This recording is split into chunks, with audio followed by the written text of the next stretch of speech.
Oh, okay. Well,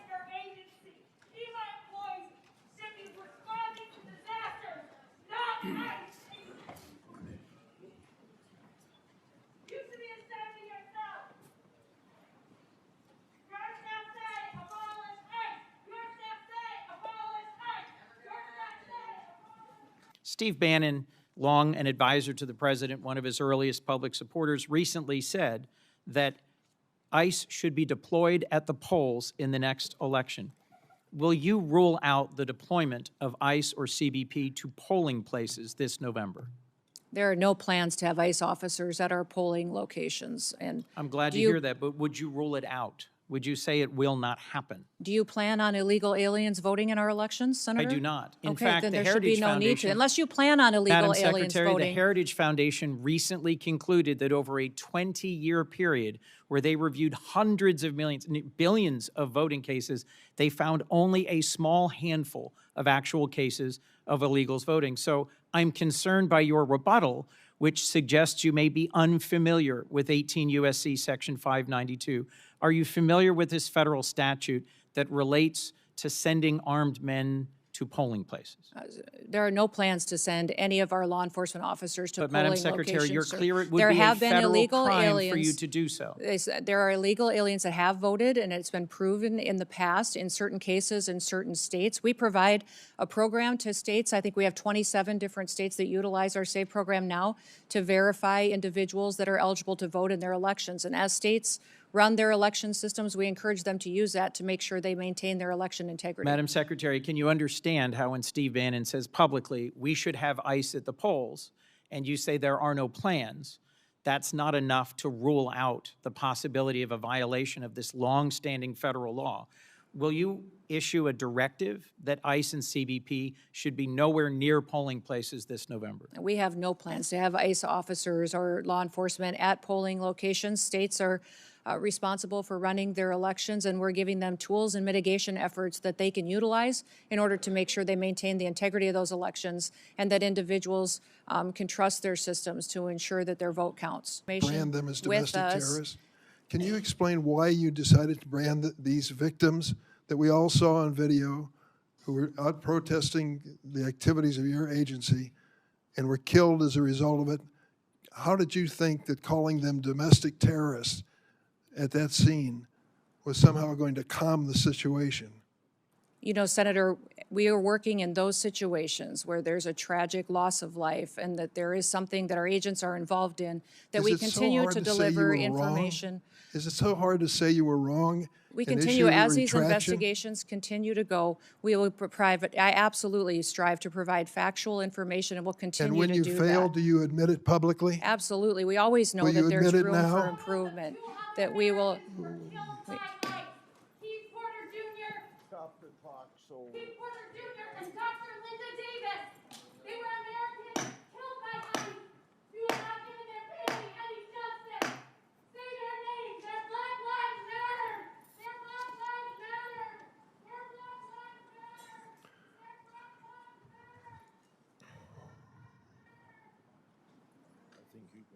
Could you explain this? Sir, I'm looking at a picture of an interior, looks like a bedroom. Of an airplane? Yes, sir.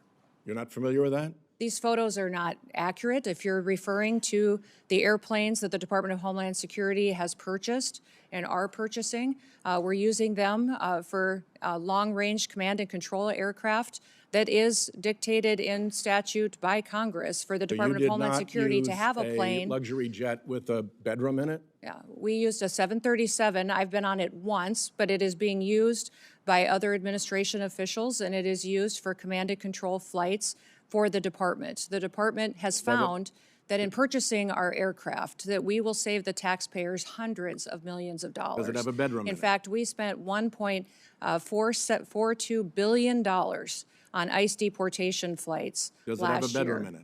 I believe it's being refurbished and not having a bedroom in it. So it is being refurbished. What kind of deportee justifies being flown out of the country in a luxury jet with a bedroom and accommodations? like this? There are aircraft being purchased that will be utilized for executive air travel and for deportations. Well, your If you people remember said in the that this past, was we gonna have be used deportations. jets of this size and this configuration for deportations in the past. If you remember In this configuration, by this configuration, you mean I with a didn't see bedroom the and inside of luxury them. accommodations like this, That you've plane- used for deportations. Is that true? Sir, we have 737s that are being purchased by the department to replace contracts that we have on ICE deportations. That's what they're going to be used for. And in fact, the Coast Guard is the only entity within the Department of Homeland Security that has jets at this point in time. They had two G5s that were 20 to 25 years old Let me ask that are you being about replaced the so that they can response continue to serve our from Coast Guard and our military Some senior for administration years to come. officials about these aircraft. They've been reported as saying, although they don't want to say publicly this, but individuals described as senior administration officials have described these airplane purchases as the world's worst deal and an abuse of federal funds. Can you tell me what the Republicans on this committee who voted for what I call the billionaires bill that gave you the money to buy these jets knew about your plans to acquire luxury jets when they voted for that money? The dollars for these airplanes was appropriated by Congress. In fact, it's mandated from Congress and rules that you've given us that we need to have a long-range command and control aircraft that will seat up to 17 people in the Department of Homeland Security for national security purposes. We are complying with the law.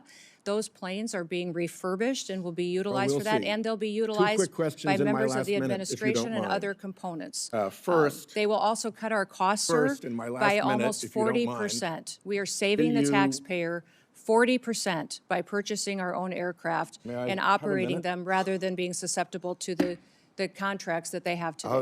With the fact that you have spent $220 million running television advertisements that feature you prominently. Sir, the president tasked me with getting the message out to the country and to other countries where we were seeing the invasion come from, with putting commercials out that told them that if they were in this country illegally, that they needed to leave, or we would detain them and remove them, and they'd not get the chance to come back to America the right way.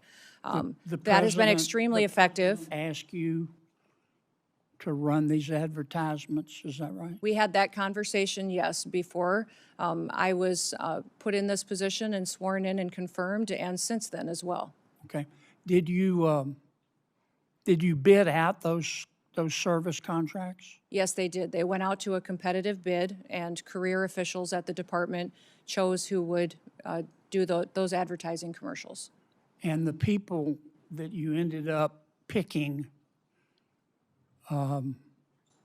were people who had formerly done your political work back in South Dakota, is that right? No, that's not correct, sir. I think it is. No, it's not, sir. The individuals who, I believe the careers who they chose were two different media firms.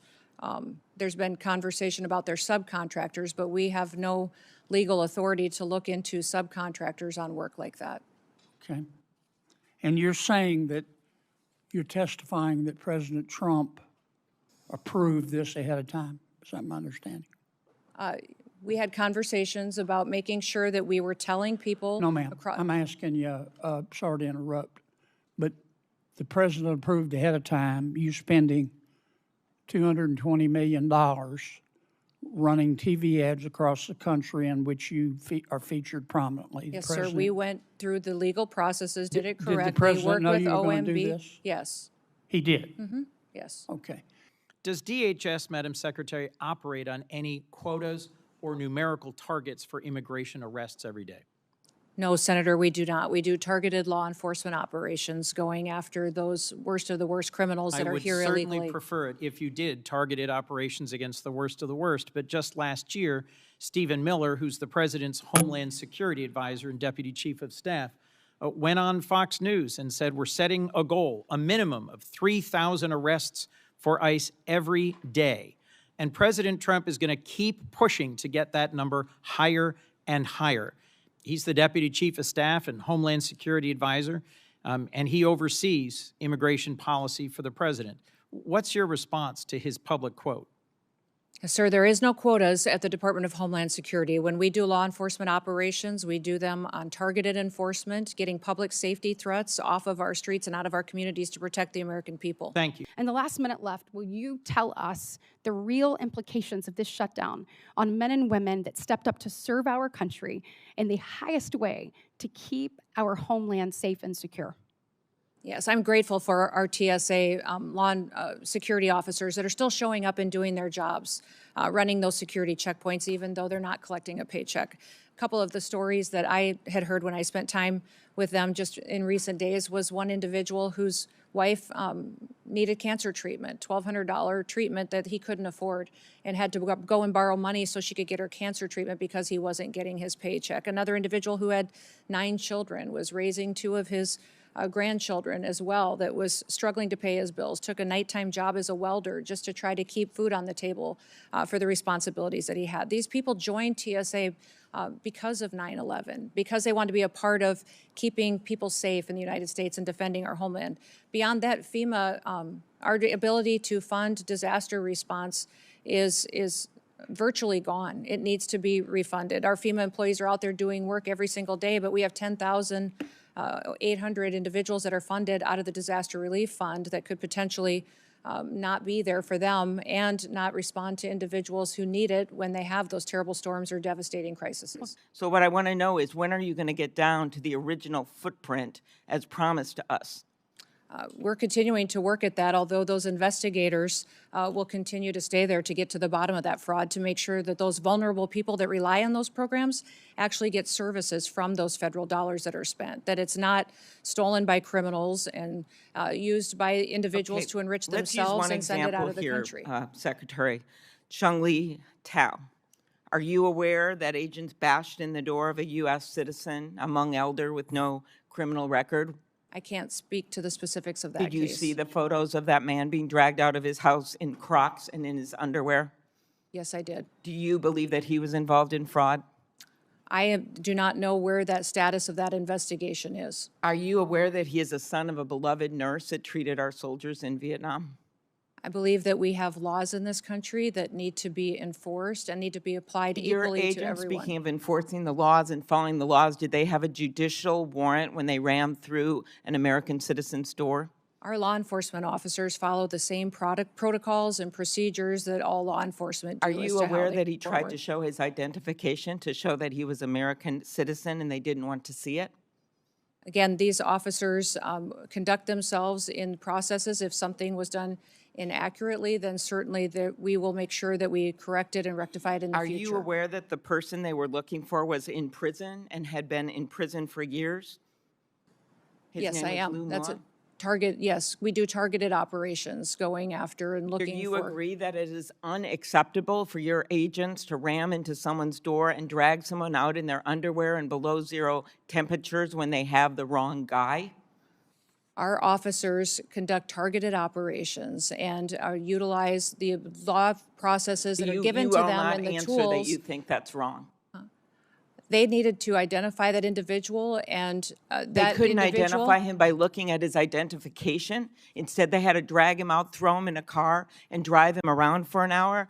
How about pulling off-duty police officers, Madam Secretary, every single one of whom made clear who they were? They were people of color, off-duty police officers. In Brooklyn Park, Minnesota, the chief described how one off-duty officer, someone of color, a U.S. citizen, was stopped and confronted by ICE agents with their guns drawn, demanding her proof of citizenship. As Chief Bruley said, I wish I could tell you that this was an isolated incident, but other chiefs said it had happened to their own officers. So why am I disappointed with Secretary Noem? Because we're not going after enough people who did this damage at the expense of running numbers that Stephen Miller wants out of the White House. We just want numbers. We want 1,000 a day, 6,000 a day, 9,000 a day, because numbers matter, right? No, they don't matter. Quality matters, not quantity, quality. And what we've seen is a disaster. Under your leadership, Ms. Noem, a disaster. What we've seen is innocent people getting detained that turn out are American citizens. I could talk about the culture that's been created here with Stephen Miller aiding and abetting. I heard first reports that he was the one that said it was a domestic terrorist situation where 2 people lost their lives in Minneapolis. I've heard that report. Maybe you can refute it. I don't know that we'll have time for you to respond because I'm giving you a performance evaluation here. I'm not looking for a response. And I'm saying, Ms. Noem, that time after time after time I've been disappointed. But before I get back to looking at the vicious people that did this damage to these families, I want to talk a minute about FEMA. You have a policy right now that anything over $100,000 has to go through your desk for approval. I asked my staff, because I'm a management consultant, I don't try to do cheap shots in here, but the facts do not lie. This is your administration for FEMA response. This is President Trump's first administration. Which one would you like to have? If you're a state that has a $60 billion disaster, your biggest disaster in South Dakota that I can tell that when you were an elected official was about $500 million. So 1/100th of this single storm where thousands of people are hurting in North Carolina and you're just barely catching up. This is what competent FEMA leadership looks like. This is what incompetent FEMA leadership looks like. And people are hurting in Western North Carolina from the most significant storm they've ever experienced. This is what we need more of. I'm convinced you can't do it. If you're requesting a review of $100,000 and up, then it begs the question, why? Why would you be involved in that? Why would that be a policy? And in a minute, I'll ask about some people that are involved, some special government employees. Why are they involved in it? Thank you. Senator, no. that You can finish that $100,000 only had to do. And I will hold the clock until I finish. Okay. The bottom line is I've done the analysis. And you can say whatever you want to. I've worked with a Democrat governor. I've worked with a Republican governor. I've worked with fiscal research. We have people contacting my office now to get the information to better understand the failure of this department. You failed at FEMA. And in fact, if I get to it, actually, why don't I cover this right now? The Homeland Security Act of 2002 expressly prohibits the Secretary of Homeland Security from restricting or diverting FEMA resources from the agency's mission. Based on your disaster response, the chart that I just showed you, I have reason to believe that you're violating the law, either knowingly or unknowingly. So I'll be asking and getting a submission to the record, submitting a question for the record, what the total amount of FEMA reimbursements are currently being held by DHS, awaiting for final approval. Held by DHS, awaiting for final approval for an agency that you should not be obstructing the disbursement on.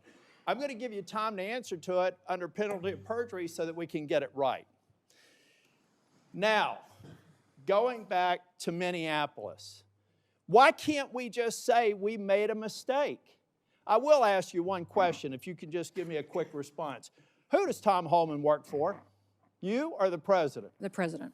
Okay. Why is that? Because I believe the president recognized that you weren't getting it done in Minneapolis, and you're putting us further away from pointing to this. We're beginning to get the American people to think that deporting people is wrong. It's the exact opposite. The way you're going about deporting them is wrong. The fact that you can't admit to a mistake, which looks like under investigation, is going to prove that Ms. Good and Mr. Petty probably should not have been shot in the face and in the back.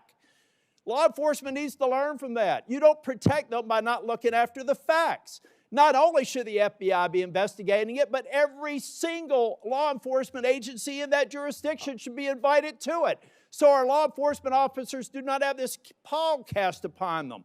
One of the reasons why ICE officers are having threats, and damn the people that threaten ICE officers, because so many of them are doing a good job, is because you've cast a pall on them by acting like we should investigate things differently. Officer-involved shootings have a formula that we should go through every time. And we're not going through that formula. As a matter of fact, in Ms. Good's case, I think that they were even saying that maybe there wasn't even a need to do it in the DOJ. I hope that that's changed. But I'm telling you, it was a civil rights review. I saw your frown. You can correct me if I'm wrong. But originally, Blanche said there wouldn't be an investigation. Folks, law enforcement, we've got to have their back. We've got to make it clear when they make a mistake, then they get corrected for it. But you don't walk away from it, and you've done it too many times. Now, Secretary, I read your book last week. And honestly, some of the parts of it impressed me, but some of it distresses me. And I'll give you a good example of one that does. The passage where you talk about killing a dog that was 14 months old. I train dogs, all right?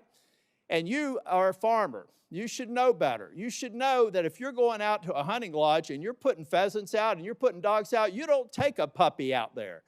A 14-month-old dog is basically a teenager in dog years. You decided to kill that dog because you had not invested the appropriate time in training, and then you have the audacity to go into a book and say it's a leadership lesson about tough choices.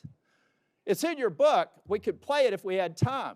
At that same lunch hour, you killed a goat. And you killed the goat because you said it was behaving badly. You are a farmer. You don't castrate a goat. They behave badly. You should have probably done that before. But my point is, those are bad decisions made in the heat of the moment, not unlike what happened up in Minneapolis. I expect we're an exceptional nation. And one of the reasons we're exceptional is we expect exceptional leadership. And you've demonstrated anything but that in the time that I've seen you responding to the emergency in North Carolina and across the Southeast, and acknowledging when mistakes are made, and speaking too soon for the expedient of social media or whatever it is. I'll leave you with this, Ms. Noem. I'm expecting answers to Charlotte's Web.